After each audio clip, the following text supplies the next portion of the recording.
empezar otra vez? Sí, no. Bueno, entonces, miércoles 7 de octubre, Psicología Comunitaria y Social Institucional, Escuela Superior de Medicina. Estamos dando la clase número 4. Mi nombre es María Clara Areta, titular de la materia, junto con la profesora doctora María Marta Mainetti y el doctor Loria, vamos a dar esta clase, ¿sí? Estamos el 7 de octubre del 2020 y la clase de hoy se va a llamar La construcción social de la realidad. Voy a mostrarles el libro que da origen al título de la clase. Es este libro de Berger y Luckmann, que se llama La construcción social de la realidad, ¿sí? Muy bien. Este libro, que es de los años 60, en el año 68 fue publicado por primera vez en la traducción argentina, en la traducción castellana, va a dar origen a lo que vamos a trabajar hoy. Les quiero decir lo siguiente, vamos a tomar el libro de Berger y Luckmann, pero también vamos a hacer críticas al libro de Berger y Luckmann, pero vamos a trabajar el tema de qué es la realidad y qué es la construcción social de la realidad. Para eso, para empezar por la construcción social de la realidad, yo me voy a permitir no tomar a Berger y Luckmann y plantearles que es la pregunta de qué es la realidad, se plantean varios libros. Por ejemplo, este es un libro de psicoanálisis de la Fundación del Campo Lacaniano, donde también desde el psicoanálisis uno se pregunta qué es la realidad y cómo se construye la realidad. Entonces es muy importante poder plantear justamente que esta pregunta de qué es la realidad y la construcción de la realidad viene planteada desde varias áreas del conocimiento científico. ¿Sí? Voy a leerles algo para empezar con la realidad, que no es de Berger y Luckmann, que es de Lacan, de Jacques Lacan, que es el discípulo de Freud. Jacques Lacan es un psicoanalista francés, que más o menos, para que ustedes se acuerdan, nació y murió más o menos en los mismos años en que nació y murió Borges. Nació en 1901 y se murió en el 81, ¿sí? 82, así que es casi contemporáneo Borges. Dice Lacan, y en este proceso y en este progreso, lo que para nosotros en este primer abordaje subsiste, se mantiene, llega a nuestra mirada, es seguramente el carácter problemático de lo que Freud plantea bajo el término de realidad. Se trata de qué realidad, de la realidad cotidiana, de la realidad inmediata, de la realidad social. ¿Es el conformismo frente a las categorías establecidas la realidad? ¿Es alguna otra cosa la realidad? Pero entonces, ¿qué es la realidad? ¿Es la realidad descubierta por la ciencia o aquella que no ha sido descubierta aún por la ciencia? ¿Es la realidad psíquica de Freud? ¿Qué es, después de todo, esta realidad? Bueno, esto es lo que dice Lacan en el seminario 7 sobre la pregunta de qué es la realidad. Por eso les digo que la pregunta de qué es la realidad no solo es una pregunta planteada desde la sociología, sino también es una pregunta planteada desde varias disciplinas, entre ellas el psicoanálisis. Como yo practico el psicoanálisis, soy médica, psiquiatra y psicoanalista, les quería plantear esta pregunta en donde nosotros también nos preguntamos qué es la realidad. Vamos a tomar como base el libro de los sociólogos Berger y Luckmann, La construcción social de la realidad. Vamos a plantear algunas cuestiones que ayer lo discutíamos y lo hablábamos, lo debatíamos en la reunión de cátedra, y es justamente por qué a los estudiantes de medicina tenemos que plantearle qué es la realidad. Es muy interesante porque ustedes saben que esta materia tiene los dos aspectos que les vengo señalando en cada uno de nuestros encuentros. Tiene un aspecto que es sociomédico, de poder entender lo social, de poder entender al sujeto como sujeto social, y también tiene el aspecto epistemológico, que como ya he explicado en varias ocasiones, tiene que ver con la pregunta sobre el pensamiento científico. Y esta es una materia que tiene que ver con la construcción del pensamiento médico. Entonces la pregunta de qué es la realidad es muy importante, porque ustedes se preguntarán, ¿qué es la realidad en el sentido de la consulta médica? ¿Qué es la realidad cuando el paciente viene y trae una idea sobre lo que le pasa? ¿Qué es la realidad cuando ustedes tienen que operar? Por eso hemos planteado justamente que la medicina es una práctica.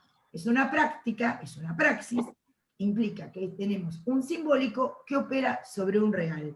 Y podemos decir que el campo de la realidad está sostenido justamente también por cuestiones epistemológicas, por epistemes, por doxas y por tecné. Quiere decir que, ¿qué es la realidad? Un conjunto de elementos que ahora vamos a empezar a describir y que tienen que ver justamente con la cuestión de que nosotros podamos asumir. Para Berger y Luckmann, la realidad es una serie de conocimientos que nos permiten acceder a lo real, porque otra pregunta de qué es lo real también es una pregunta que insiste en varios campos de conocimiento. Lo real y la realidad no coinciden, a veces para muchas áreas del conocimiento, entre ellos el psicoanálisis. Lo real es algo que está más allá o por fuera del entendimiento y de las palabras. Pero la realidad la vamos a entender como esa área de la cotidianeidad en la que habitamos y en la que habitamos el lenguaje. Habitamos en el lenguaje nos da una idea de lo que es la realidad y de lo que es somos nosotros mismos y el otro. Mamá, entonces, muteamos por favor, los micrófonos, hasta que tengan preguntas.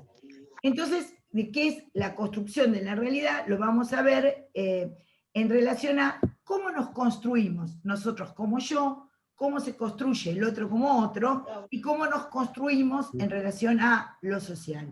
¿La única respuesta, la de Berger y Luckmann? No, no es la única respuesta, pero es una guía que nos va a permitir el acceso a varias preguntas, ¿sí? Por ejemplo, vamos a tratar de trabajar cada una de las cosas que veamos con escenas de la vida cotidiana de los médicos y con escenas médicas, para que ustedes vayan pudiendo comprender cuáles son los conceptos que Berger y Luckmann dan para este libro, que obviamente no está hecho específicamente para estudiantes de medicina. Bueno, vamos a trabajar Berger y Luckmann. Yo siempre digo que es muy útil tener los libros. Ustedes en el campus tienen el libro fotocopiado y tienen también tres excelentes resúmenes, uno hecho de una introducción, que está hecho por la profesora Mainetti, ¿no? Que es introducción, que tiene bien puesto el título, que es la introducción a la realidad como construcción social, ¿sí? La construcción social como realidad. Después tienen el capítulo 1, que lo plantea el doctor Loria, y el capítulo 3, que está resumido también por la doctora Magnetti. Quiere decir que ustedes tienen un resumen, tienen 3 resúmenes en el campus que retoman este libro, un resumen y preparado por los profesores de la cátedra sobre el libro. Lo que no toman es el capítulo 2, pero con los resúmenes ustedes les va a permitir acceder al texto.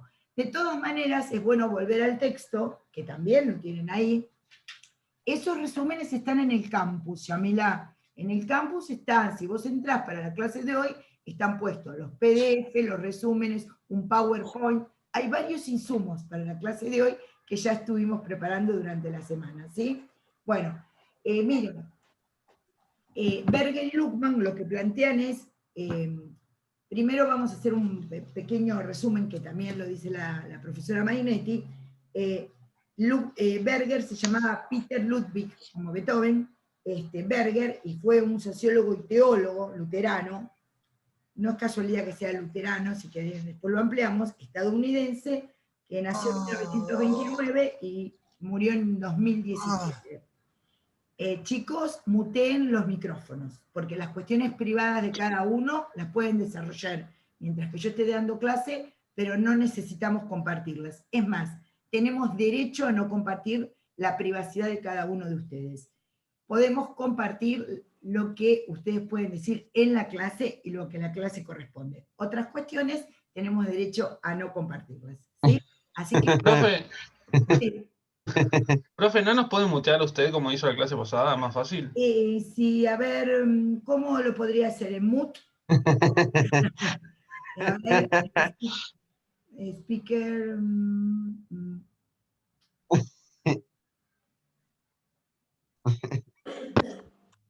No sé, no veo.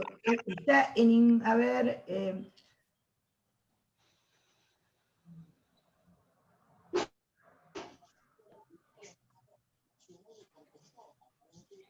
¿Ahí están muteados? No. ¿Me escuchan? Ujú. Me parece que ahora están todos Bueno. muteados, ¿no? No. Bueno, ¿No? sigo así. Mutéense ustedes. Es también función de ustedes saber cuándo van a hablar y cuándo no. Bueno. Berger y Luckmann, ya les decía, Berger es uno de los, es como un sociólogo nacido ya en 1930 en Estados Unidos. Digo ya porque son migraciones alemanas que han llegado desde Europa a Estados Unidos, ¿no? Antes de la guerra, porque nació en 1930 Hola. en Estados Unidos. Y Luckmann fue un sociólogo alemán que nació en el 27, 1927, se murió en el 2016, ven que son bastante contemporáneos, y sus campos de investigación principales fueron la sociología, la comunicación, sociología del conocimiento. Bueno, en el libro de Berger y Luckmann, La construcción social de la realidad, tienen tres partes. Una que es los fundamentos del conocimiento de la vida cotidiana, que es el punto 1, la sociedad como realidad objetiva, que es el punto 2, y la sociedad como realidad subjetiva, que es el punto 3. Nosotros en esta clase vamos a trabajar el 1 y el 3. Bueno, le doy la palabra a Maximiliano Loria, que va a trabajar el punto 1, y yo voy a ir interviniendo en la medida que podamos armar un diálogo entre ambos, siendo las, no sé qué hora, pero ya bastante tarde, ¿sí? Las 8:30 vamos a trabajar el punto 1 sobre la introducción a la construcción social de la realidad, ¿sí? Bueno, buen día formalmente ¿Me escuchás, para Maxi? todos. ¿Me escuchan bien? Sí, ¿ustedes me escuchan? Hola, escuchan? Maxi, ¿estás ahí? Sí, sí, se lo Bueno. escucha. Se lo escucha. Se lo escucha, sí, Maxi, se escucha. Bueno, Ah, voy a empezar. perfecto, Sí, perfecto. escuchan. Debe haber caído, Bueno, debe entonces, haber caído la conectividad, ¿no? Y por ahí no está. Profe, lo escuchamos a Maxi. Vos nada más no lo escuchás. Hola, perfecto. estás muteado. ¿Podés No. desmutearte? ¿Me No, escuchan? se escucha, yo lo escucho, ¿eh? ¿Ahora? A mí, Se escuchaba María Clara, antes. Yo no lo escucho. Claro. Dale. bien. Te escucho, Maxi. Te escuchamos. Bueno, buen día entonces formalmente a todos. La idea es compartir algunas ideas fundamentales que Berger y Luckmann proponen en el capítulo 1 de su texto. Es un texto que tiene que ver con lo que en epistemología se llama sociología del conocimiento, y es una descripción de carácter sociológico de cómo se va logrando el conocimiento socialmente compartido. Lo primero que señalan Berger y Luckmann es que el conocimiento por excelencia es para nosotros el conocimiento propio de lo que ellos denominan vida cotidiana, que es la realidad por excelencia, no por, como dijo María Clara, porque sea la única realidad, sino porque es la realidad con la que estamos permanentemente confrontándonos, ¿verdad? Ellos dicen, por ejemplo, esta realidad de la vida cotidiana es imposible atenuar su presencia, me veo obligado a prestarle una atención social, ¿sí? Y esta actitud un poco de vigilia en relación con la vida cotidiana constituye mi actitud natural, digamos, ¿no? Después sostienen algo que nosotros en la reunión de cátedra habíamos un poquito problematizado, que es la idea de que la vida cotidiana se presenta para nosotros como una realidad ordenada. Esto lo habíamos problematizado, bueno, por el mismo hecho de que en realidad el mundo de la vida es para nosotros una realidad atravesada siempre por el conflicto, por la desarticulación y también, bueno, por nuestro intento de convivir con eso y en la medida que podemos de darle un poco solución a ello, ¿sí? Después también habla de que el lenguaje es lo que me posibilita a mí la expresión simbólica de ese orden. Es decir, por medio del lenguaje, de la facultad del lenguaje, lo que sucede es que el mundo de la vida cotidiana se llena de, dicen Berger y Luhmann, de objetos de carácter significativo, ¿sí? Vamos a Después pensar, habla... perdón, Maxi, vamos a detenernos un minutito acá y poder pensar ciertas cosas, ¿no? Digamos, como acaba de decir el profesor, ¿no? Si ustedes ven el lenguaje, si ustedes piensan en la escena médica, ¿qué posibilidad tendrían ustedes de conectarse con el otro, de saber algo del otro que no fuera por el lenguaje? Piensen que aún los sordomudos tienen lenguaje.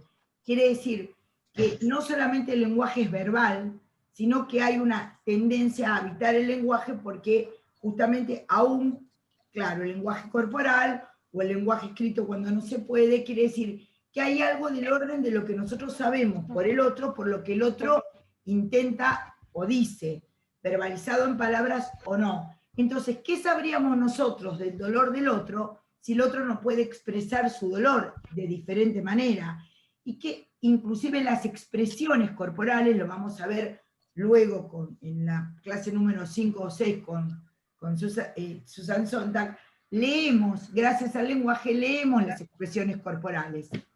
Entonces, el lenguaje no es solo vocabulario. Muy bien.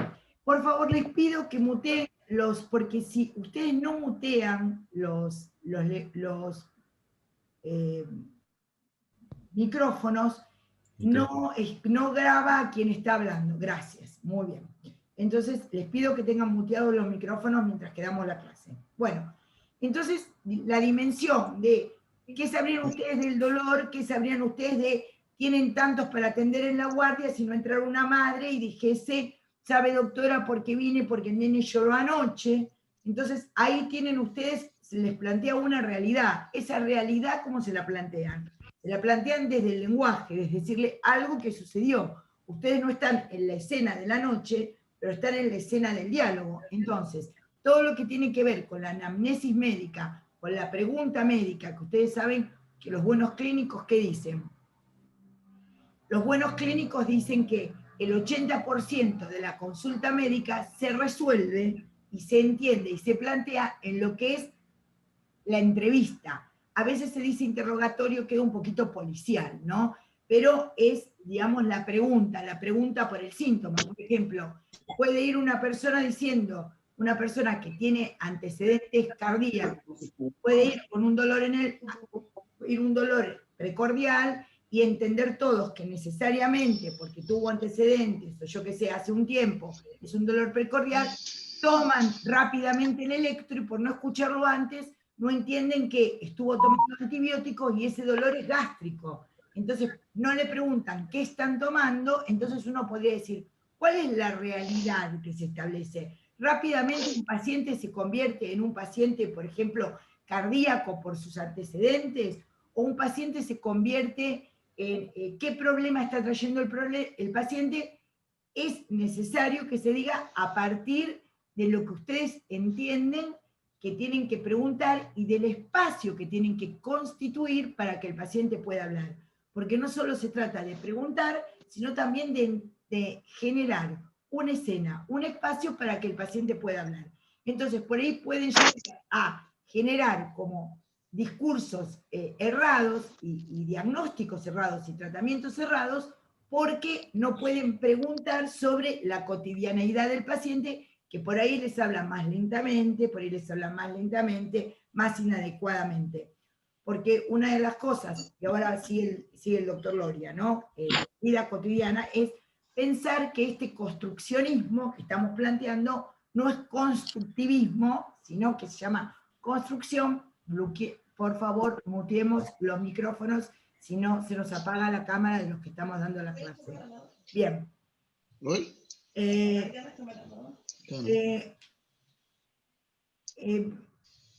Después vemos lo de flexibilizar el lenguaje médico. Hay que aprender medicina. Después lo flexibilizan. ¿Saben? Primero ustedes tienen que ir estudiando con mucha rigurosidad todo lo que les enseñan los profesores, y ustedes tienen que ir tratando justamente de ver lo que les enseñan los profesores y cómo cada término, Después vamos a ver cómo lo flexibilizan, porque en principio los que no sabemos medicina somos los que estamos estudiando medicina, ¿se entienden? Entonces, me parece muy bien que ustedes vayan a flexibilizar cuando sepan medicina. Por ahora estamos aprendiendo medicina. Así que por ahora ustedes somos más pacientes. Siempre somos pacientes y siempre somos médicos, dice Susan Sontag. Siempre somos pacientes, estamos enfermos o estamos sanos. Por ahora les estamos dando elementos teóricos para que ustedes vayan entendiendo la complejidad de la realidad. Por ahora no vayan simplificando, sino que por ahora vayan haciendo un gran esfuerzo para entender lo que hasta en el día de hoy no van sabiendo. Entonces, la idea es flexibilizar, claro, cuando en otra instancia sea necesario flexibilizar. En este momento hay que tratar de prestar atención y atender lo que le estamos diciendo.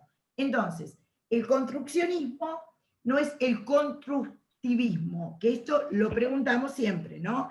Entonces, entendemos que esto se va construyendo, como le decía el doctor Loria. Así que estamos en una teoría que es justamente el constructivismo, ¿sí? Y no el construccionismo, ¿sí? Vamos construyendo. El constructivismo es una pregunta que sale de la pedagogía, un concepto que sale de la pedagogía. Entonces, lo que Maxi decía era esto, armar la escena. ¿Podés bloquear el micrófono? No sé quién sos. Estás ahí, estás desmuteado y te toma la cámara vos, porque si no, no puedo poner función para quien grabe. Gracias. Bueno, mutéense el micrófono, por favor. ¿Qué es el constructivismo? Es una teoría pedagógica, el constructivismo, y también se usa en arte. Nosotros estamos viendo construccionismo, que es una teoría sociológica. ¿Sí? Sí. ¿Sigo yo? Sí. Perfecto. Bueno, entonces, Berger y Luhmann nos aproximan a esta noción de vida cotidiana y nos señalan algunas características para poder comprenderla. Por ejemplo, sostienen que el mundo de la vida cotidiana, dicen, se organiza alrededor del aquí y ahora, de mi presente, de mi cuerpo, que esa es la zona más próxima de la vida cotidiana, pero que a su vez es un mundo en el que yo interactúo con otros. El mundo de la vida cotidiana es un mundo intersubjetivo, un mundo que comparto junto con otras personas, y distinguen también este mundo de lo que Berger y Luhmann denominan, por ejemplo, zonas limitadas de significado, que serían los otros horizontes diversos del propio de la vida cotidiana, como por ejemplo el mundo del arte, el mundo de la filosofía, el mundo de las ciencias, y de alguna manera esas zonas se caracterizan por desviar un poco la atención de la vida cotidiana, pero ellos sostienen que la vida cotidiana sigue manteniendo una cierta preeminencia sobre estas zonas por el hecho de que nosotros siempre intentamos, entre comillas, traducir lo propio de esas otras zonas a un lenguaje que sea un lenguaje corriente, un lenguaje propio del mundo de la vida cotidiana. Después, por ejemplo, hablan de la estructura temporal propia del mundo de la vida cotidiana, ¿sí? Y ahí de alguna manera hay un tiempo objetivo, social, natural, que comparto junto con otros, pero también un tiempo de carácter subjetivo. Es decir, nuestra vida ordinaria se organiza a través de un cierto tiempo social que todos compartimos, por ejemplo, que a tal hora tenemos que participar de tal clase, a tal otra hora tenemos que hacer tal otra actividad. Eso sería un tiempo más de carácter objetivo, y también eso se confronta a veces con el tiempo propio subjetivo de cada uno. Por ejemplo, es posible que yo tenga que estar a las 8 de la mañana en clase, pero también es posible que a esa hora yo siempre me encuentre totalmente dormido, porque de alguna manera lo que se dice, mi reloj biológico, ¿sí?, empieza a funcionar a partir de las 10, ¿ven ahí? el tiempo objetivo se confronta con el tiempo subjetivo. Y en relación con el tiempo objetivo, también destacan esta idea de que mi propia vida es como una suerte de episodio en el curso objetivo de este tiempo natural. Por ejemplo, Sí. el conocimiento... Podemos detenernos acá No, un no, no. poquito y poder plantear esto. Retomemos lo que dice el doctor, ¿no?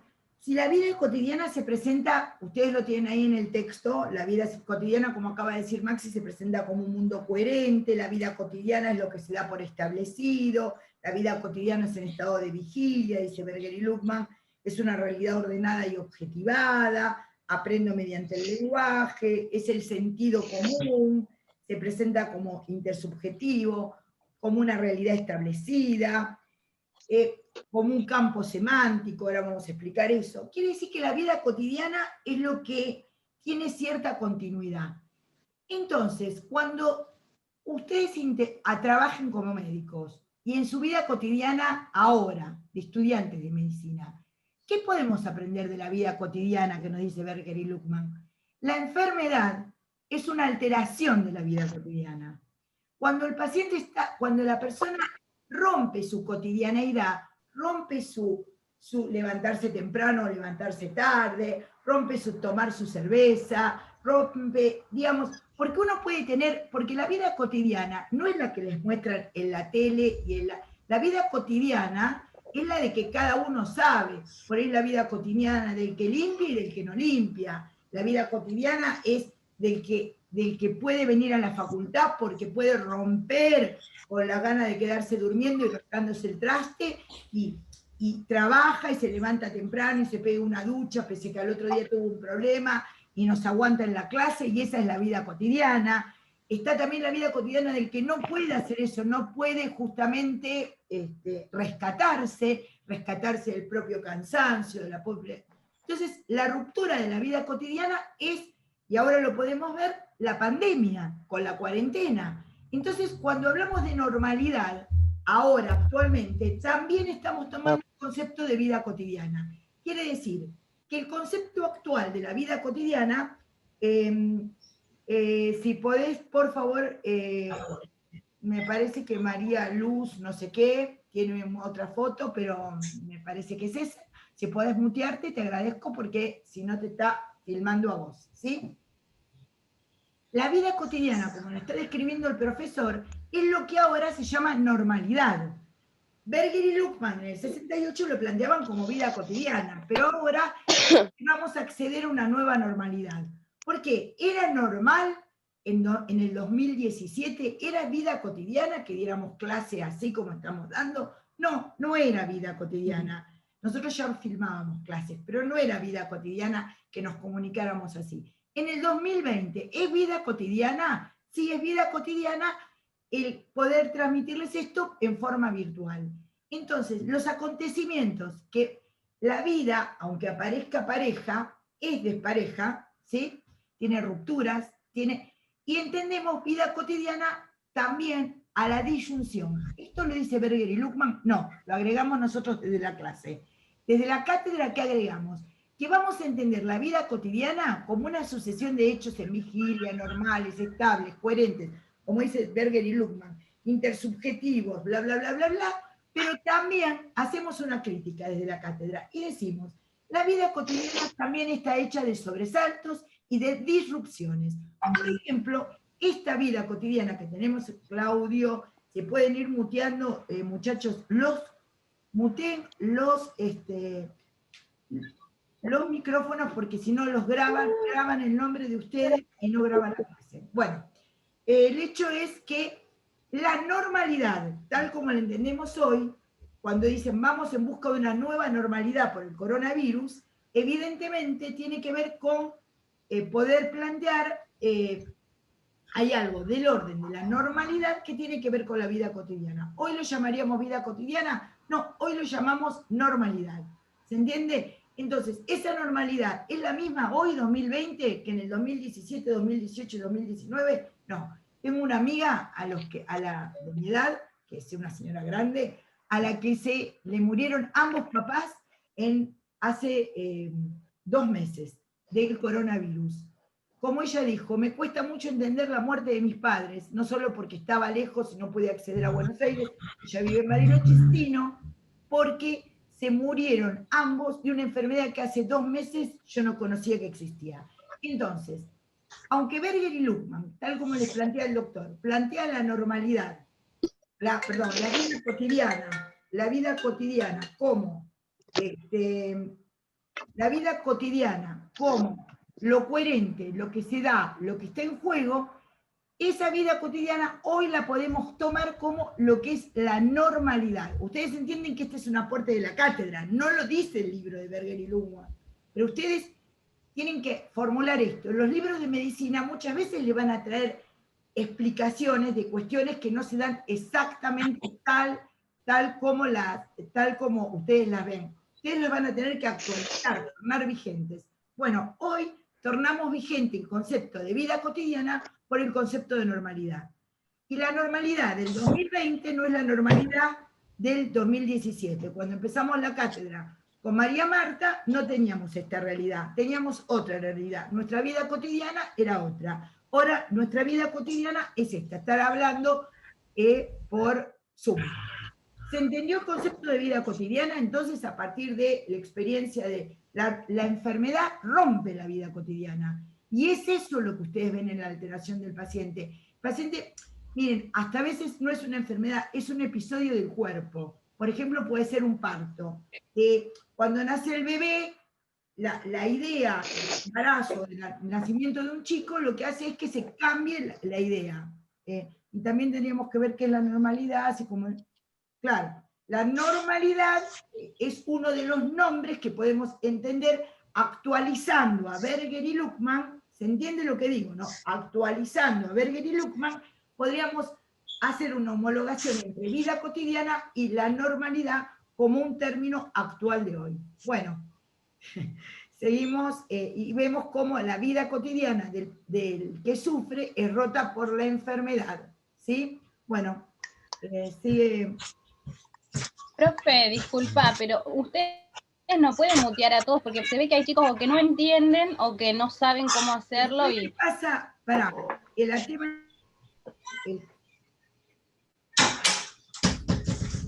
A ver, y si no hace mejor. No, porque después no podés grabar, no puedo grabar. A ver, no sé, dice micrófono, select audio, no sé, select... No, creo que tenés que ir a participantes.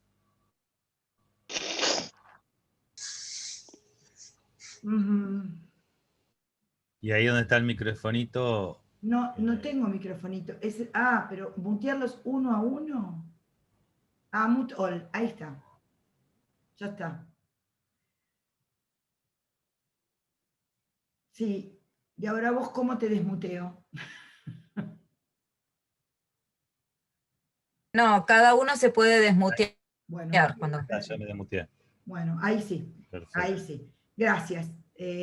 Bueno, perdón. Entonces, vida cotidiana para Berger y Luckmann. Si nosotros les hiciéramos un choice y les preguntamos, ¿el concepto de normalidad está en Berger y Luckmann? Está solo a partir de esta lectura que hacemos, pero ¿entienden lo que es leer? Por eso les digo, no vayamos en el término de descomplejicemos. Ahora tienen que entender las cosas, no tienen que hacerse los que se hacen los sencillos. Ahora tienen que complejizarse. Luego después veremos cómo, digamos, las personas no son complejas o sencillas según la pedantería que tienen al hablar. Las personas entienden y tratan de comprender problemas complejos. Entonces, este es un problema complejo. ¿En Berger y Luckmann está el concepto de normalidad? No, porque el concepto de normalidad es un concepto nuevo. Es un concepto de la pandemia, me parece, María Marta, ¿no?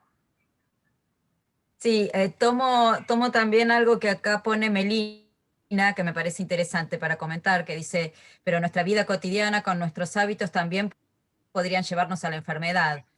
Claro, porque me parece que lo interesante, lo que podemos rescatar de Berger y Luckmann es justamente el concepto de construcción, ¿no? Es decir, pensar que la realidad, esa vida cotidiana, se construye, significa no pensarla como algo que está dado así y que no se puede cambiar. O sea, el concepto concepto de construcción implica ese dinamismo, ese pensar en un proceso, pero que muchas veces aparece, lo que ellos quieren decir, aparece como si no fuera construido. ¿Se dan cuenta? Es decir, aparece como si siempre fuera así y no se pudiera cambiar. Ese es el efecto de la vida cotidiana, que establece una normalidad que para mucha gente parecería como incambiable. Eso es lo que ustedes van a encontrar como lo dado, por ejemplo. Cuando decimos que algo aparece como lo dado, es como lo contrario de lo construido. Es decir, cuando algo pierde como la percepción de que fue construido, se instala. Hay algunas palabras fuertes que utilizan Berger y Luckmann, dice se cristaliza, ¿no? Cuando algo se cristaliza. Puede ser, por ejemplo, un valor, una idea, un comportamiento, ¿no? Y eso incluso, por ejemplo, se opone a otras concepciones que implican, por ejemplo, un esencialismo, ¿no? Durante mucho tiempo, por ejemplo, las llamadas adicciones, hoy se habla de consumos problemáticos, pero bueno, durante mucho tiempo se hablaba de que las adicciones eran un producto biológico, algo genético que hacía que las personas se convirtieran en adictas. Otra concepción sería pensar que, bueno, que tiene que ver con una construcción, es decir, con un efecto del contexto, con lo que ha vivido esa persona, etc. Entonces, también para la medicina, pensar desde un construccionismo, ¿no?, nos aleja de pensar con, las enfermedades o las situaciones que viven las personas como esenciales, como algo que aparecen así por su propia naturaleza. ¿Se entiende? Eso es lo que podemos rescatar también de esta visión de Berger y Luckmann, que se opone a todas otras visiones de la realidad que habían recrudecido en los años 50, 60 y que provenían de un siglo antes, pero habían recrudecido en los años 40, 50, ¿no? Esas explicaciones puramente biológicas o esencialistas, ¿sí? Entonces, ese es el aporte de pensar que hay procesos de construcción de esa realidad. Y por eso, como ustedes dicen por ahí, las realidades van cambiando, son realidades, capaz y no realidad. Uno ve las cosas de una manera y otros las ven de otra, ¿no? Entonces, es un tema que implica mucha reflexión, pero nos dan un puntapié, ¿no? Partir de eso, pensar que esa realidad se va construyendo, y si se va construyendo quiere decir que va cambiando, o que por lo menos tenemos que pensar que puede cambiar, si no, no podríamos pensar en ningún tipo de transformación. Entonces oponemos... Estoy mirando preguntas. Sí, oponemos el construccionismo al esencialismo y al determinismo. ¿Qué es el construccionismo? Lo opuesto al determinismo y al esencialismo. El construccionismo es la teoría mediante la cual no se toma en cuenta tanto ni lo dado, ni lo que se va a dar en el pasado como causa determinante, ni en el futuro como determinado. El construccionismo es la idea de que se va armando, es como si fuera el tiempo, el gerundio, se va dando, el present continuous del inglés, ¿no? Is doing, ¿no?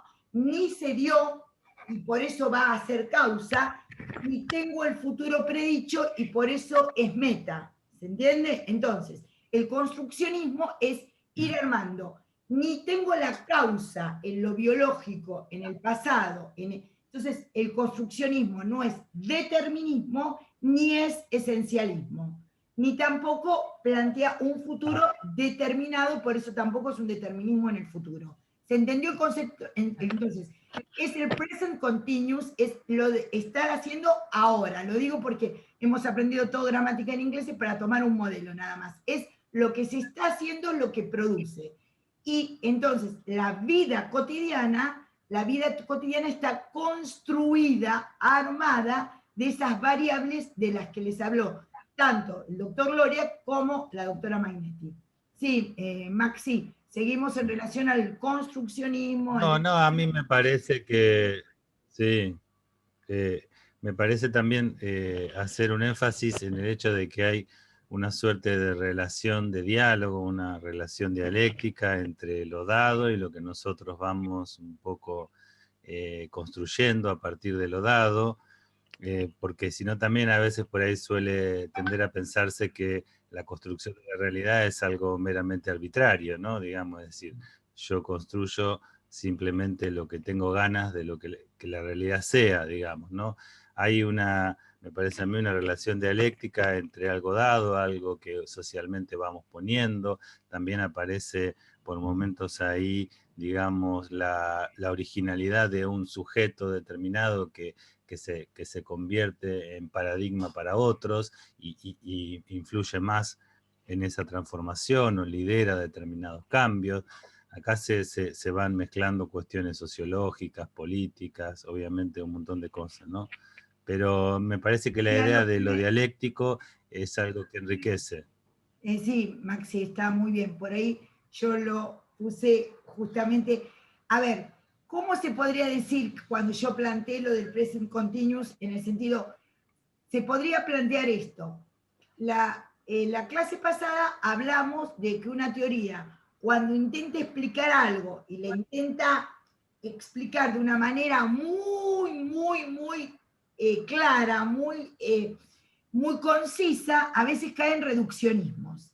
Entonces, nadie está exceptuado de reduccionismos. Yo lo que les planteaba era, a partir de un reduccionismo, explicarles el constructivismo. A ver si lo entendieron o no.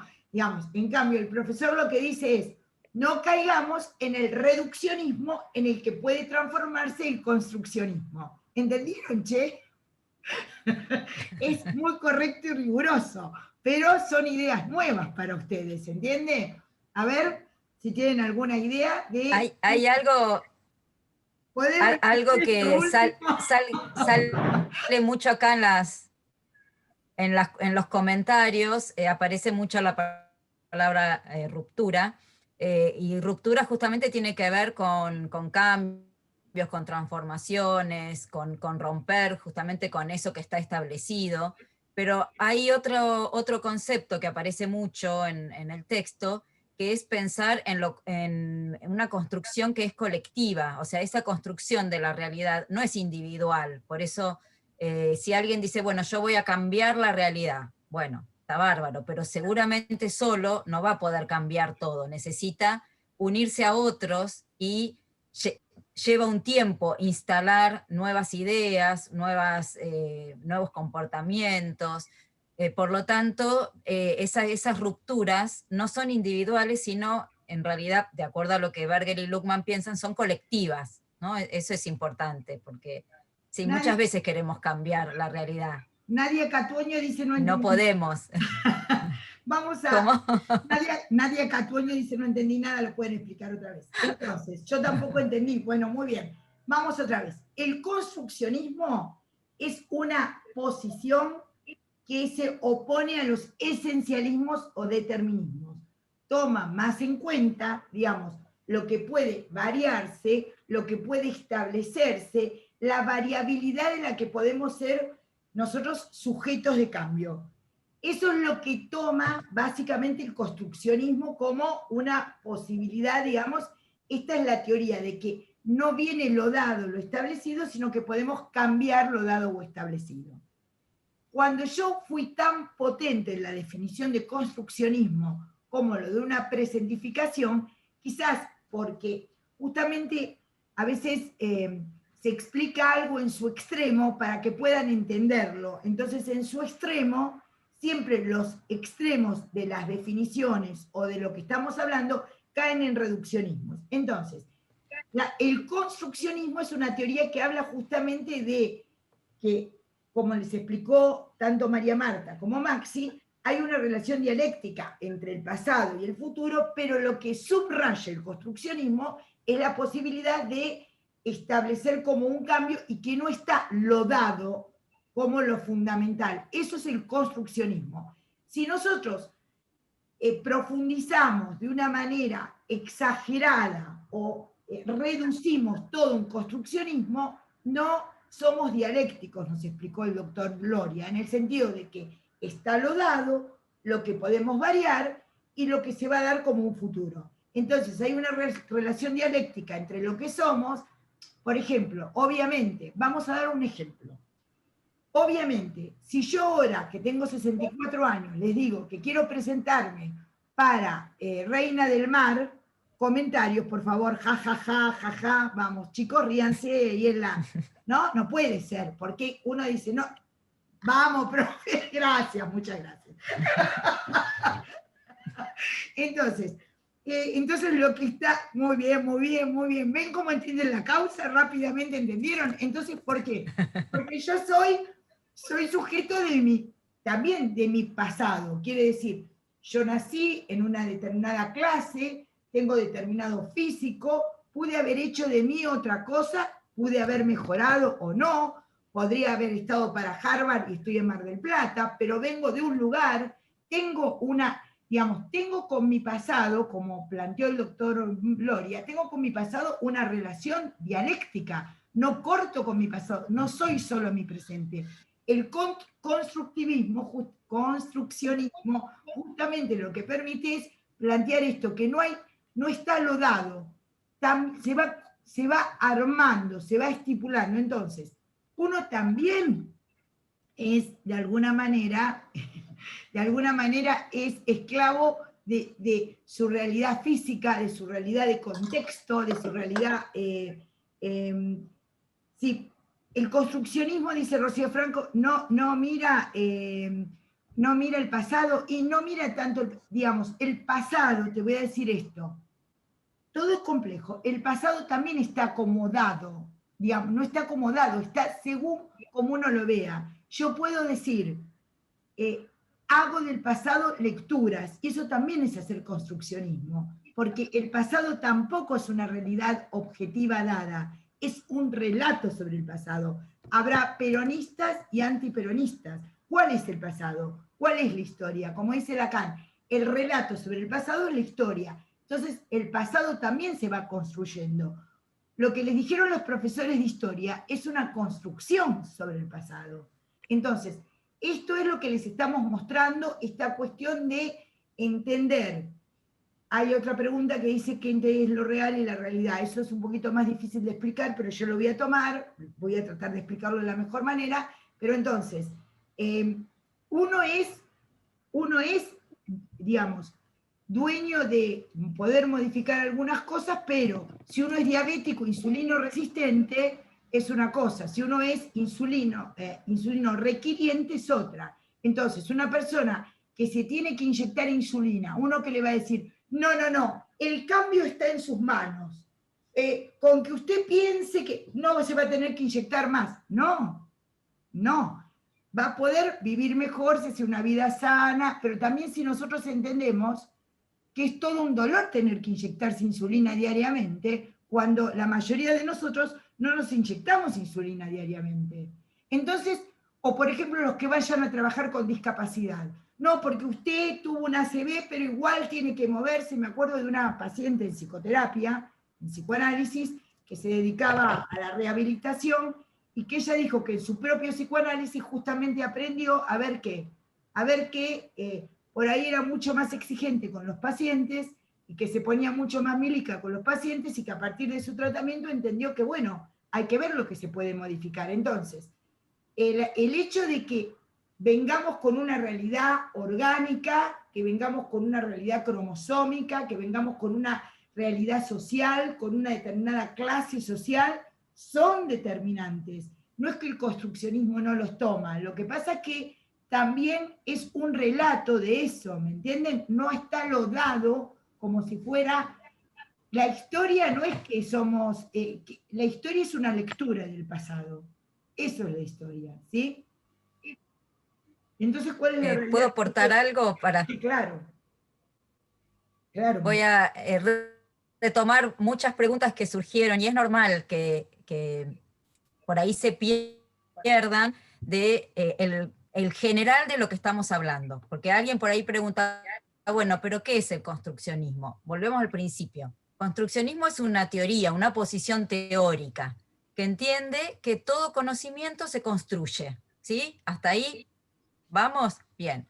Ese conocimiento puede ser conocimiento de la vida cotidiana, es el conocimiento de sentido común, todo lo que se aprende cotidianamente, y que muchas veces lo primero que abordamos es que ese conocimiento de la vida cotidiana se cristaliza y aparece, pierde esa visión de haber sido construido, ¿sí? Entonces aparece como lo normal, lo dado, lo que no se cambia.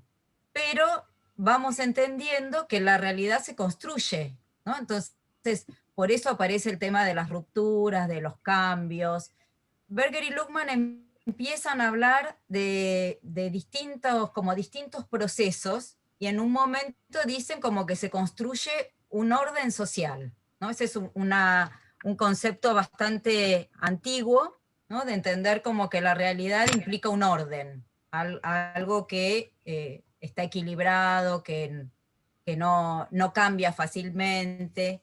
Bien, ¿y cómo se construye entonces ese orden social, que para él es esa realidad? Dice, bueno, hay 3 procesos.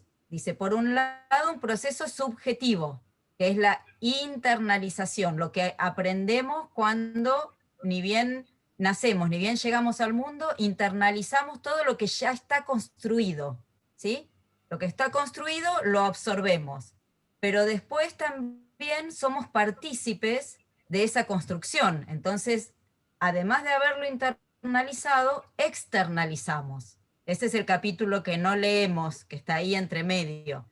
Pero al externalizar, es decir, al transmitir eso que también hemos aprendido, generamos, o sea, aportamos a esa construcción que Berger y Luhmann lo llaman objetivación. Es decir, cuando eso que se construye se instala, ¿no? Y aparece objetivado, aparece como algo que está dado y que no, aparentemente no cambia, pero sabemos que cambia. O sea, desde el construccionismo se entiende que eso puede cambiar.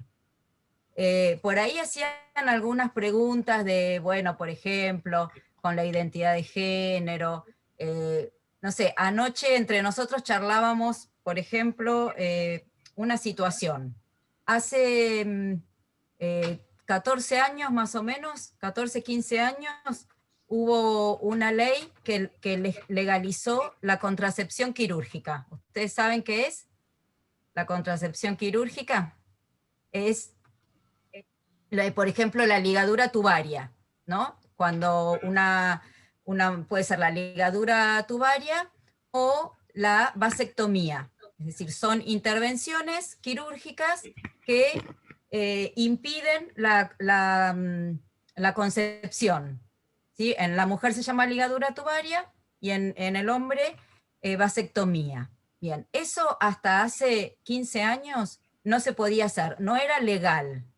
Y tampoco, no era legal y tampoco era legítimo. Es decir, tampoco en la sociedad estaba normalizado, como que no era algo considerado bueno. Se consideraba que era una mutilación, y además estaba ligado a considerar que las mujeres querían ser madres siempre. ¿Cómo no iban a querer ser madres? ¿Cómo iban a decidir así tan abruptamente no ser madres? ¿No? Entonces, esa era una realidad construida y establecida como lo normal. Bien. Pero ¿qué pasaba? Había muchas mujeres, por ejemplo, que de sectores más marginales, vulnerables, que tenían 6, 7 hijos y cuando quedaban embarazadas del 8º, y bueno, que no querían tener más hijos, entonces iban a un juez y en el mejor de los casos el juez les daba la autorización, porque no era legal, pero se podía hacer a través de una autorización legal, para que en el hospital le practicaran la ligadura tubaria en el momento que le hacían la cesárea. Bien, eso lo lograban algunas, ¿sí? ¿qué pasa? Se fue generando se fue cambiando esa realidad y empezando a pensar socialmente de que realmente era bueno para algunas personas, o por lo menos que muchas personas estaban reclamando, ¿no?, esta posibilidad. Llega la ley, entonces la ley una ley cambia una realidad, pero a la vez la ley por sí sola no cambia la realidad, es necesario que también se instale un cambio que podríamos llamar cultural, que legitime eso que está legalizado. Y ese cambio cuesta. Cuando apareció la ley, muchos médicos y médicas, cuando llegaba alguien que quería hacerse la ligadura, decían, pero ¿estás segura? Le preguntaban, ¿pero estás segura que querés hacerte la ligadura? Pero mirá que sos joven y que por ahí después vas a querer y que vas a tener otra pareja. Bueno, como que se le cuestionaba a la mujer esa decisión, ¿no? Porque seguía estando instalada esa idea de que era una decisión que tal vez no era muy buena, ¿sí? Pueden llegar a entender con este ejemplo cómo son estos procesos, ¿no? Estos procesos que van cambiando una realidad. Seguramente ustedes, claro, por ejemplo, la ley del divorcio, el matrimonio igualitario, son todos cambios en la realidad que se fueron dando y que necesitan, por un lado, legitimaciones, que es un concepto que usa legitimación, es decir, una aceptación social, y muchas veces una legalización o institucionalización, ¿no? Es decir, que aparezca también una ley. Pero todos esos procesos forman parte de la construcción de la realidad, ¿sí? Así que bueno, eso. Hay muchos ejemplos que ustedes también dieron. Bien, te dejo, María Clara o Maxi, para... Antes de pasarle otra vez la palabra a Maxi, yo quiero decir una cosa. El construccionismo, entonces, es una teoría que se opone a justamente los esencialismos, ¿no? Y a los determinismos, pero no quiere decir necesariamente que siempre sea progresismo. Eso es lo que quiero salvar. ¿Es complicado? Bueno, sí, es complicado, muchachos. La cosa es así. Si tienen que entender insuficiencia renal, es complicada. Si tienen que entender insuficiencia hepática, es complicada. Y si tienen que entender construccionismo, es complicado. Así que son realidades complicadas, para eso están en la universidad, para eso están en las facultades, tienen que entender cuestiones complicadas. Entonces, el construccionismo, como ha explicado perfectamente María Marta, es una teoría en donde demuestra que la realidad se va realizando, pero no necesariamente es progresismo. No es que se va siempre de mal a bien. No, el construccionismo es... Puede haber un cambio al revés. Exactamente. Entonces, también eso es relato y también eso es interpretación. Puede haber un cambio al revés, porque si no van a entender el construccionismo como el progresismo, o lo que va para adelante, o lo que siempre mejora. Entonces, ¿eso es subjetivo? Sí, no, es subjetivo, obviamente. Lo que estamos planteando es que el construccionismo es una relación, como planteó Maxi, dialéctica particular entre la causa y el futuro, entre el pasado y el futuro, pero, digamos, que altera los esencialismos, que pone en jaque la teoría de que somos lo que vinimos, digamos, pone en jaque, digamos, la cuestión de que somos solo eso que como caímos, quedamos. Eso pone en jaque el construccionismo. El construccionismo dice, vos caíste así, pero esa realidad puede ser alterada para mejor o para peor. No siempre el construccionismo es sinónimo de progresismo. ¿Es difícil? Sí. ¿A veces el construccionismo puede ser un reduccionismo? Sí. ¿Es difícil entenderlo? Sí. Como es difícil que ustedes entiendan el intercambio gaseoso en la sangre. Como es difícil que ustedes entiendan cómo se produce el orino, como es difícil que ustedes entiendan cómo baja, digamos, del hipotálamo y de la hipófisis a las glándulas y cómo se producen las hormonas. Sí, ¿es difícil? Sí, es difícil. Muy difícil entender esas cuestiones. Bueno, esto también es difícil. Entonces, no es que lo médico es fácil o lo químico es fácil y estas teorías sociales son difíciles. Todo es difícil si se ve con seriedad y tratamos de accederlo de la mejor manera posible. Pero no para transmitirlo de la mejor manera posible, tratamos de simplificarlo de tal manera. Entonces, tal como se los explicó María Marta y Maxi, el construccionismo tiene que ver con justamente las variables con respecto a la causa y al futuro. ¿Es a veces progresismo? Sí, a veces no lo es. Eso me parece que es muy importante de entender esta clase que se podría llamar el construccionismo. ¿Qué es el construccionismo, verdad? Que es sobre lo que Berger y Luhmann... Es una manera de, claro. Claro, exactamente. Una manera de entender cómo la realidad va cambiando, para un lado o para otro. O sea, el construccionismo no es una posición política, es una teoría que entiende cómo va funcionando, cómo se va moviendo la realidad, cómo se va moviendo y cómo se va instalando. A ver, ¿no? Muchas veces es difícil mover eso que está instalado. A ver, el Ministerio de Salud estaba instalado en el 2015, cuando decidieron bajar la secretaría. Eso se convirtió en una realidad. ¿Mejoró o empeoró la realidad del momento? Dejar que hubiera Ministerio de Salud. Bueno, entonces, eso es muy interesante, por ejemplo, que ustedes vean, porque ustedes como ciudadanos y como médicos van a tener que ver lo que entienden ustedes por progresismo y lo que ustedes no entienden por progresismo. Eso es una posición ideológica. El construccionismo lo que está marcando es la variación que puede ejercerse. Después habrá una valoración, ¿no?, ideológica sobre los hechos que así suceden, ¿sí? Entonces, esto es el construccionismo, ¿sí? Es muy importante que ustedes nos vean dialogar, a María Marta, a Maxi y a mí, para que vean cómo estas ideas cuesta llevarlas, digamos, a la realidad de la enseñanza. ¿Ven cómo estamos construyendo el construccionismo? Digamos, no estaba dado. Hace una hora este problema ustedes no lo tenían. Ahora tienen un problema nuevo. Es saber qué es el construccionismo. Sí, Maxi. Bueno, Voy a buscar agua. No sé si haría... podés retomar, Maxi, después de esto. Sí, Te sí, cortamos todo el hilo de la... sí, claro. Perdón. No. Bueno, en relación al capítulo 1 también podemos volver con algunas otras tesis.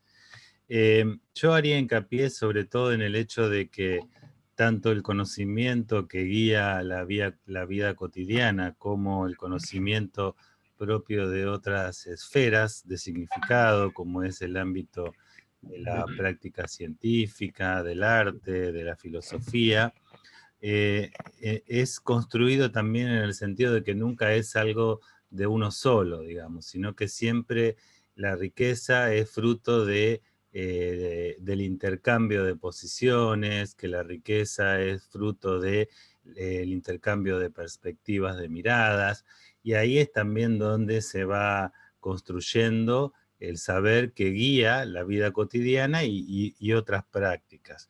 Yo, por mis convicciones personales, por ahí me cuesta un poco ir tan con los tapones de punta, diríamos, en lenguaje futbolístico, contra el esencialismo, ¿no? Porque para mí siempre hay algo que permanece, pero me parece a mí lo importante es destacar que el saber que guía estas interacciones que nosotros tenemos siempre es algo que lo vamos haciendo junto con otros, en el diálogo con los otros, también en las discusiones con los otros, y que eso genera una riqueza y va de alguna manera llevándonos de un pasado hacia un futuro, y como decían mis colegas, eso no significa siempre progresismo. A veces ir del pasado hacia el futuro puede significar decadencia también, ¿no? Digamos, entonces, de ahí la necesidad de tener siempre una mirada de revisión, una mirada crítica, incluso respecto de las propias prácticas. Bueno, La pregunta. ¿puedo continuar, si no, con algunos tópicos? Sí, de la vida, digamos, poder retomar esto de que la vida cotidiana, digamos, y habíamos asociado vida cotidiana a una actualización de lo que es la normalidad, digamos, porque también me parece que es importante plantearlo en una vigencia actual del 2020 y no plantear un texto tal como, digamos, ver la vigencia que puede tener el texto hoy, digamos. Ahí dicen del constructivismo que dijeron solamente que era pedagógico y del arte. Sí, porque no vamos a ver constructivismo. Estamos Sí, viendo yo claro, ahí les aclaré, o sea, no es que sean posiciones opuestas, todos No. tienen raíces similares. El constructivismo se aplica a la pedagogía y entiende que no hay una única manera de enseñar ni una única manera de aprender. Eso tuvo mucha influencia en la educación en cuanto a salir de esquemas fijos. Hay escuelas que aplican más la teoría constructivista, otras menos, pero no vamos a entrar en eso porque se los marcamos simplemente porque existe esa otra palabra, pero que viene más de la pedagogía, ¿sí? Y también del arte, ¿no? Se puede profundizar. Y también del arte. Claro, se puede profundizar si les interesa, lo pueden buscar. Ahí creo que a partir de lo que dijo Maxi con respecto a sus creencias y su posicionamiento, claro, ahí te contestan, Maxi, hay los comentarios con respecto a lo que aparece como un esencialismo en relación a las posturas religiosas y a las posturas, dicen, con respecto al alma, ¿no? Ahí está, creo que está bien dicho lo que dice. ¿Lo ves, Maxi, en el chat? Sí. Bueno, yo no pretendía hacer hincapié en convicciones religiosas porque por ahí eso ya supone un acto de fe que nos, digamos, apartaría del ámbito de lo que sería el conocimiento propiamente racional.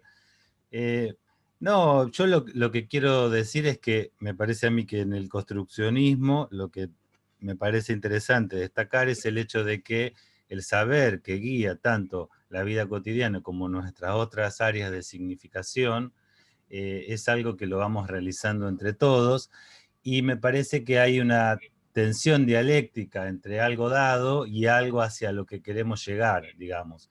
Generalmente cuando uno actúa siempre tiene una preconcepción de hacia dónde quiere ir, un cierto, lo que en filosofía se denomina teleologismo, y a veces lo dado precisamente entra en tensión con hacia donde yo quiero ir, y entonces lo que hago es, de alguna manera, actuar sobre esa realidad, procurar transformar, pero me parece a mí que también se puede ir, digamos, hacia un extremo que a mí no me parece por ahí tan verdadero, que es como llegar a pensar que uno puede cambiar todo, que no hay nada dado, que no hay nada que de alguna manera nos marque un cierto rumbo.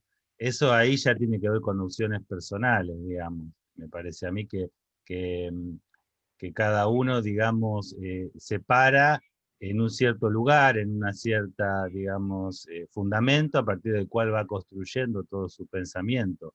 Y ahí hay como dos, digamos, dos posturas bien claras, ¿no? Uno es de Boca o es de River. Uno puede decir, bueno, o la realidad es simplemente todo construcción, es todo lo que yo quiero que sea, y a partir de la lucha política se puede hacer todo lo que a uno de alguna manera se imagine que puede llegar a ser, o puede pensar, bueno, a ver, también hay algo dado que en la medida en que yo atento contra eso, de tarde o temprano me va a venir en contra. Ahí hay, me parece a mí, dos camisetas, ¿no? Digamos, y cada uno tiene que asumir la que crea que es más verdadera.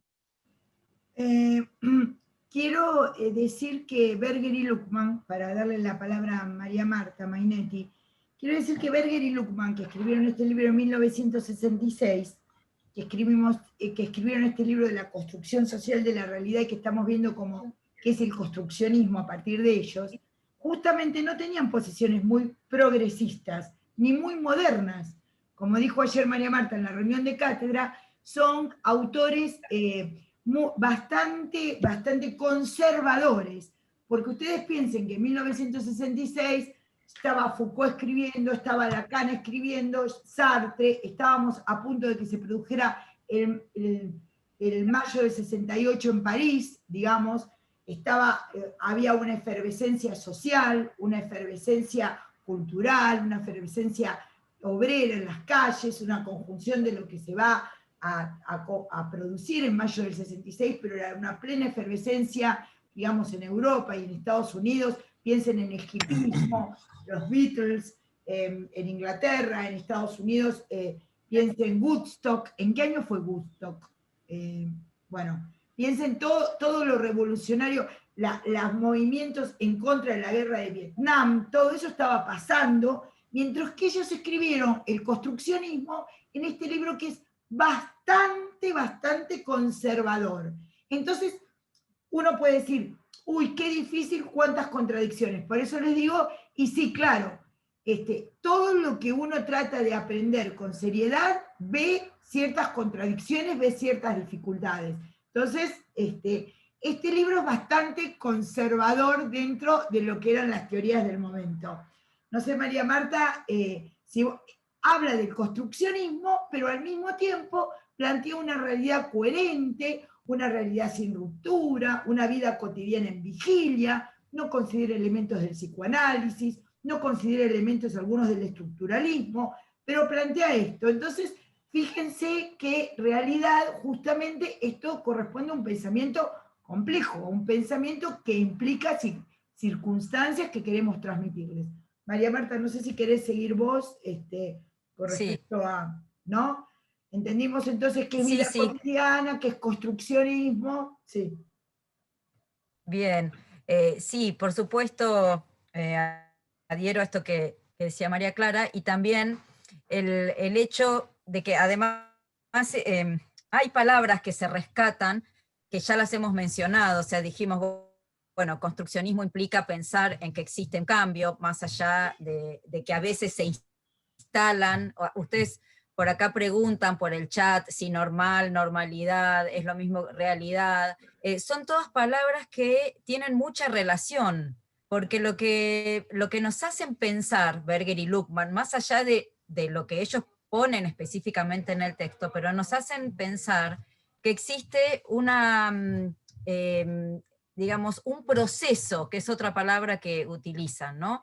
Existe un proceso y aparece también la palabra dialéctica, un proceso dialéctico, que implica, lo que es la dialéctica, implica una relación y la construcción de nuevas realidades, ¿sí? Es decir, para ir avanzando un poco, ustedes después van a leer y van a ir entendiendo y se les va a ir como acomodando todo, ¿no? Son muchos conceptos nuevos. Ustedes, perdón, María Marta, recalcamos en el campus tienen una ficha, tienen que buscarlas bien, una ficha que es introducción, ahí está bien, una ficha introducción a Berger y Luckmann, un capítulo 1 de Berger y Luckmann, ¿sí? Y un capítulo 3, resumen de Berger y Luckmann. Por ahí no están titulados de la misma forma, pero tienen una introducción, un capítulo 1 y un capítulo 3, hechos tanto por María Marta como por Maxi, ¿sí? Eso lo tienen ahí planteado. Quiero decirles algo con respecto a la normalidad. Hay un maestro de qué es lo normal y lo patológico, que es Callingen. Callingen, que fue el maestro de Foucault, fue el que estableció lo normal y lo patológico, y después lo normal y lo patológico también lo vamos a ver con Callingen y lo vamos a ver con Foucault. Pero digamos, el estructuralismo y la cátedra en París de la Sorbona, en donde Callingen era profesor y explicaba qué es lo normal y lo patológico, lo vamos a ver justamente a la luz de Callingen. Yo lo que les planteé no es lo normal y lo patológico, lo que les planteé es que el concepto de normalidad se usa ahora como el de vida cotidiana. Se entiende que podíamos aceptar esa modificación de esa manera. Quiero decirles algo en relación a lo que se va construyendo. Ustedes piensen alguien que de alguna manera empieza con una patología, que les duele la panza, pensaban que era la gastritis de siempre, ustedes le hacen los estudios y le descubren, no sé, un cáncer de colon. siempre lo que viene es mejor, y no, chicos, muchachos, chicas, no, no. Va a tener que aceptar que algo de lo que va a tener que entender es que está enfermo y que le varió lo cotidiano. Entonces, a veces lo que está por venir es mejor y a veces lo que está por venir no es. Y ustedes como médicos muchas veces están en esa transición. Por eso nos importa que ustedes entiendan qué es el construccionismo. Entiendan que ustedes como médicos van a estar muchas veces en la transición entre la vida y la muerte, entre lo que es mejor a lo que es peor, entre lo que es peor a lo que es mejor. Y está el ver cómo ustedes entienden esta compleja situación de que les está planteando un problema. No es tan sencillo. La vida no es 2 más 2 es 4, o es así. Si no tendrían que aprender, estudiar medicina es difícil. Y para la práctica de la medicina es muy difícil, llevada con esta, digamos, porque ustedes dicen, qué difícil. Estos textos son difíciles, ¿por qué no decirlo? Porque les traen palabras nuevas, pero nada, como les enseño a mis alumnos de psicoanálisis, nada es más difícil que la realidad planteada por el paciente. Esto es nada comparado con lo que ustedes tienen que hacer como médicos, porque la práctica médica es lo más difícil. Entenderlo, el autor más difícil de entender es el paciente, el consultante. No hay nada más difícil que la comprensión, entendimiento y cómo se actúa con lo que dice el consultante, el paciente, el sufriente. Esto, ¿por qué? ¿Y por qué no parece así? Porque a veces se simplifica la realidad cotidiana, se simplifica lo que dice el paciente y se lo reduce a alguna estupidez que entiende el médico o la médica, que tienen un cerebro de nuez. Entonces se lo reduce a eso. Pero no hay ningún autor más complicado, ni un problema más difícil que ustedes vayan a tener, que es entender lo que les dice el otro, actuar como médicos. ¿Se entiende?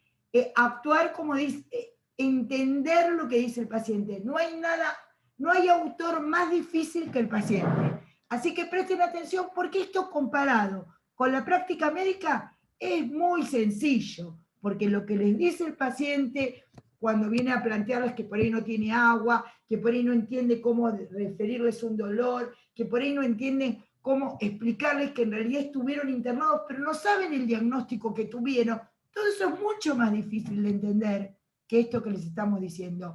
Esto que les estamos explicando difícil es para que ustedes puedan acceder a la más difícil, a la más dialéctica, a la más complicada situación que les va a plantear el paciente. Todo esto es fácil con respecto a lo que es la realidad de la práctica médica. Entonces les damos estos textos como un entrenamiento práctico para que ustedes entiendan las dificultades reales a las que se van a enfrentar. ¿Quedó claro, no? Bueno, si no quedó claro, lo seguimos trabajando. Ahora va a seguir la doctora Mainetti. Bueno, hasta ahora, para que ustedes se vayan ubicando en los textos, estuvimos trabajando el primer capítulo que ustedes tienen para leer, que es sobre la vida cotidiana, que es la realidad, la normalidad, la sociedad. Hay palabras que aparecen también un poco indistintamente en el texto, porque por momentos habla de realidad, por momentos habla de sociedad, como si fueran cosas similares. Entonces, bueno, eso puede hacer un poco confusa también la lectura. Pero en el segundo capítulo, que ustedes no tienen para leer, pero ahí, para que tengan una idea y puedan entender por qué después viene el capítulo 3, en el capítulo segundo hablan de cómo esa sociedad se hace objetiva, ¿no? Es decir, cómo se convierte en algo que está instalado como dado. A pesar de ser construido, aparece como dado, ¿no? Y aparece esto que les expliqué hace un ratito sobre la institucionalización, la legitimación, y es lo que sería el proceso de externalización, ¿no? Es decir, hay un proceso de que eso que que se aprendió, que se instaló en lo subjetivo, ¿no? Se hace objetivo. Acá aparecen estos dos conceptos que ustedes también preguntaban, porque dice que esa sociedad, esa realidad se construye subjetivamente, es decir, adentro, en el interior de los sujetos, y también objetivamente, o sea, en el exterior, ¿sí? En el tercer capítulo, lo que va a explicar, lo que van a dar cuenta los autores, es cómo esa realidad se absorbe en cada uno, en cada sujeto. Entonces, es lo que denominan la internalización. Es decir, cuando alguien nace, enseguida se le empieza a absorber lo que ya está construido. O sea, la persona que nace no construye, ¿no? Internaliza lo que ya está. Se le pone el moñito, se le ponen los zapatos, ahora se le ponen gorros a los bebés, antes no se les ponía. Todo ese tipo de cosas que después empieza a crecer y se le va, no sé, se le canta, se le dice después cuando empieza a hablar, a caminar, que se le dice que no, se le va enseñando las reglas, lo que está establecido como que es bueno, ¿no? Entonces, ese proceso de internalización, ellos lo dividen en dos grandes etapas, y lo denominan la socialización primaria, ¿no? Es decir, la primera internalización, que no lo ubican ni en una edad, lo van a ubicar, es decir, es en la primera etapa de absorción de toda esa realidad ya construida, hasta que se llega a la socialización secundaria, que tiene que ver con la institucionalización, es decir, cuando ese sujeto ya empieza a compartir otros mundos, porque pensemos, empieza a ir al jardín o empieza a ir a la escuela. Hoy esa institucionalización es mucho más temprana que en la época de Berger y Luhmann, donde a lo mejor los niños iban directamente no sé, a los 5 años a la escuela. Hoy sabemos que ya desde los primeros meses se institucionalizan, pero bueno, tiene que ver con el empezar a compartir otros mundos diferentes, ellos lo llaman submundos diferentes, al que es aprendido, digamos, en esa primera vida cotidiana que podemos llamar en ese grupo familiar en el cual digamos, los sujetos empiezan a relacionarse en el primer tiempo. ¿Hasta ahí vamos? Entonces, hablan de socialización primaria y socialización secundaria. Son conceptos que tuvieron también mucha influencia en las últimas décadas del siglo pasado, en todo lo que es educación, en las teorías sociológicas, ¿no? De poder entender, lo que ellos dicen es que esa socialización primaria, que implica esa internalización de los primeros años de vida, es tan fuerte que después cuesta, como justamente ya que usamos la palabra ruptura, cuesta romper, ¿no? Cuando los chicos llegan a la escuela, por ejemplo, al jardín de infantes, y se encuentran con que, no sé, no todos los chicos comparten los juguetes, que la maestra no habla de la misma manera que habla su mamá, que va a la casa de un amiguito y no tienen las mismas cosas que tiene él en su casa. Es decir, todo eso muestra que hay otras realidades, ¿no? Que son distintas a la propia, otros valores, otras formas de hablar.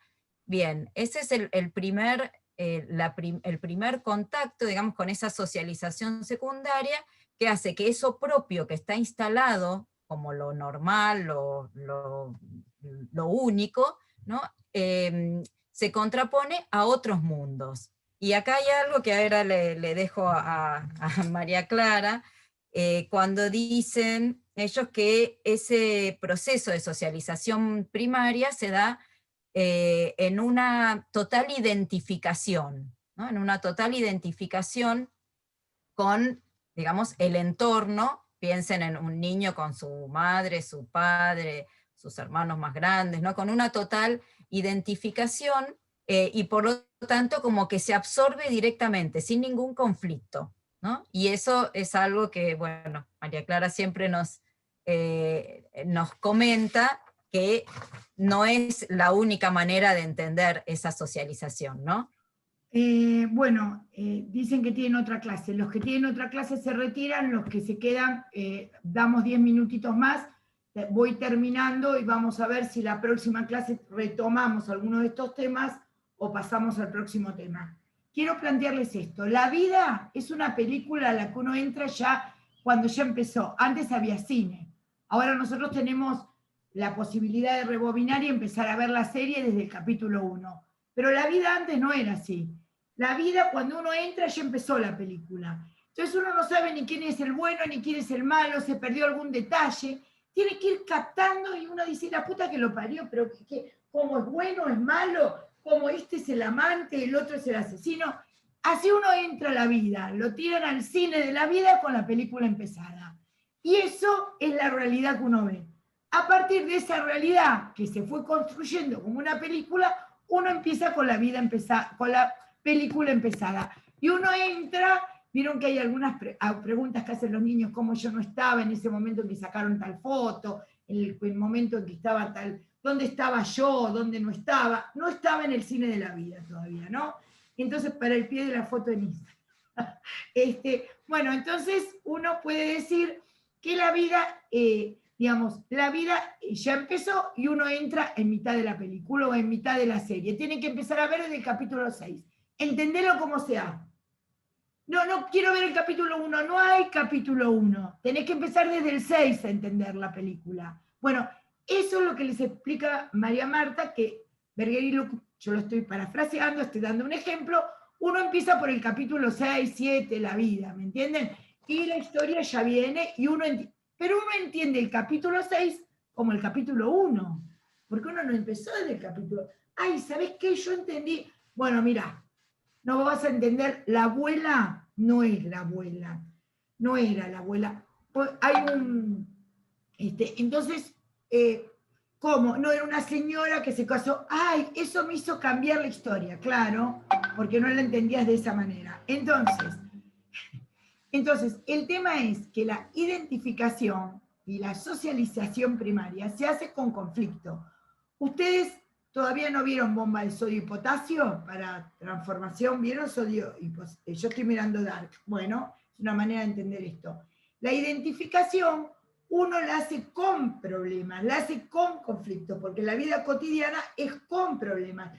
Identificarse, a ver, ¿cuántas chicas de las aquí presentes quieren ser iguales a las mamás? No sé, seguramente no todas, algunas quieren cambiar. María Marta y yo somos de una generación en que éramos mucho por ahí, queríamos cambiar sustancialmente como éramos. Ahora las relaciones entre madres e hijas son mejores, hay sororidad. Entonces, silencio en el chat, dicen. Bueno, muy bien. Entonces, la identificación, incorporar el mundo, es con gasto de energía, es a partir de un conflicto que se da, no es natural, porque Berger y Luckmann naturalizan, de alguna manera, a mi entender es una crítica que yo les hago, lo que es la identificación y lo que es la socialización primaria. Esto, mira, María Marta, me parece que lo vamos a tener que retomar la próxima clase. ¿Qué les parece si vamos dejando acá, vamos dejando esta introducción a lo que es la construcción social de la realidad, que es el construccionismo? Porque creo que tienen que leer primero también. Sin leer es difícil entender, entonces tienen la explicación, pero ahora pueden ir a la lectura y la próxima seguimos. Suponíamos que no lo íbamos a poder dar y supusimos bien en toda una clase porque son temas muy importantes. Esperamos las preguntas, en los prácticos también va a haber preguntas, ¿qué es el construccionismo? Si el construccionismo siempre es un progresismo, cómo entienden lo dado, qué es un esencialismo o un determinismo, y van a ser, y vuelvo a decirles, son temas difíciles para que ustedes puedan acceder a la realidad más difícil y más compleja que les plantee cada paciente y cada situación clínica. Así que, parcial hay uno solo, no sabemos, cuando la gestión nos diga, nos vamos a comunicar. Pensamos que sí, pero no lo sabemos, ¿sí? Bueno, ¿cuándo sería el parcial? No lo sabemos. Cuando apenas... Sí, tenemos una fecha, María Clara, teníamos ¿sí? una fecha de parcial. ¿Qué fecha? ¿Qué fecha? ¿Te acordás que te la mandaron? Es a la primera semana de diciembre. No, perdón, como estoy en 2 materias, Sí, no lo tengo. tenemos una fecha. Pero después se las decimos, pero es la primera semana de diciembre. Bueno, muy bien. Entonces, próximamente les vamos a mandar por el campus la fecha del parcial, ¿sí? Bueno. Sí, falta. También les vamos a subir en el campus una guía de lectura, esa es la idea. Más allá de lo que se trabaja en los foros, que no puede ser demasiado amplio, porque no podemos contestar a tanta cantidad, o sea, si les ponemos todas las preguntas en el foro, les vamos a dar unas preguntas guía, para que ustedes cuando estudian puedan también guiarse por las preguntas que reflejan como los conceptos más importantes. Así que eso se los prometemos también para estos días. Todo lo demás está subido, resúmenes, fichas, están los 3 texto. resúmenes. El resumen de la introducción del capítulo 1 y del capítulo 3 en PDF. Hay un PowerPoint y ahora van a tener, apenas termine de procesarla, porque lleva un tiempo procesar la clase, van a tener este video, ¿sí? Bueno, que les vaya muy bien. ¿Cuál es la respuesta del foro pasado? Lo ven con los ayudantes y con los docentes. Que les vaya muy bien. Muchas gracias por haber estado y espero que un tema difícil haya podido empezarse a comprender. Bueno, que les vaya muy bien. Agradezco muchísimo a mis colegas docentes y este diálogo tan rico que tuve con María Marta Mainetti y con el doctor Loria. Muchas gracias y nos vemos el próximo miércoles. Vamos a seguir con esto. Chao, que les vaya bien. Hasta la próxima. Chao, gracias.